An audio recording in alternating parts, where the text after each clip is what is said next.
പൂങ്കോട് വാർഡിൽ നല്ല തരത്തിലുള്ള വികസന പ്രവർത്തനങ്ങൾ അവിടെ നടത്തിയിട്ടുണ്ടെന്ന് അക്കമിട്ടാണ് LDF ജനങ്ങളുടെ മുന്നിൽ അവതരിപ്പിക്കുന്നത്.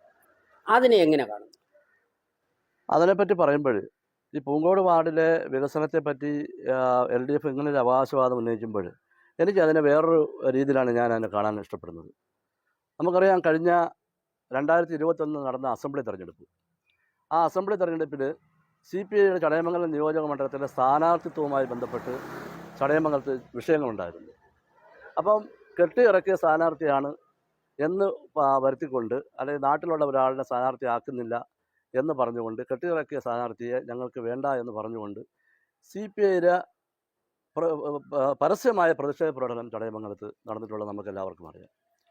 അപ്പോൾ അങ്ങനെ സ്ഥാനാർത്ഥിത്വമായതിനു ശേഷം CPIയിലെ ഇന്നത്തെ മെമ്പർമാരുൾപ്പെടെയുള്ള പ്രസിഡന്റ് ഉൾപ്പെടെയുള്ള വലിയ പ്രവർത്തകരെല്ലാം ആത്മാർത്ഥമായി അവരോട് പ്രവർത്തിച്ച് എന്ന് ഞാൻ മനസ്സിലാക്കുന്നില്ല.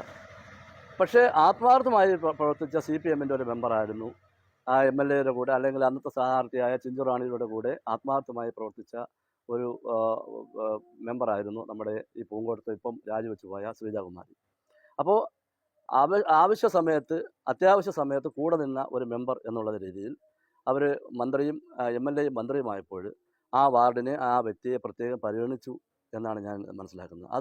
അതുകൂടാതെ തന്നെ ചടയമംഗലം പഞ്ചായത്തിലേതായാലും ചടയമംഗലം ബ്ലോക്കിൻ്റേതായാലും ജില്ലയുടേതായാലും ഒക്കെ ഫണ്ട് CPMൻ്റെ ഒരു രാഷ്ട്രീയ ഒരു വാർഡ് എന്നുള്ള നിലയിൽ അവിടെ വിനിയോഗിച്ചിട്ടുണ്ട് എന്നാണ് ഞാൻ മനസ്സിലാക്കുന്നത്.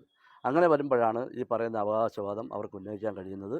അപ്പോൾ അതിനകത്ത് വേറൊരു തരത്തിലാണ് ഞാൻ എന്നെ ഇപ്പോൾ സൂചിപ്പിച്ചത്.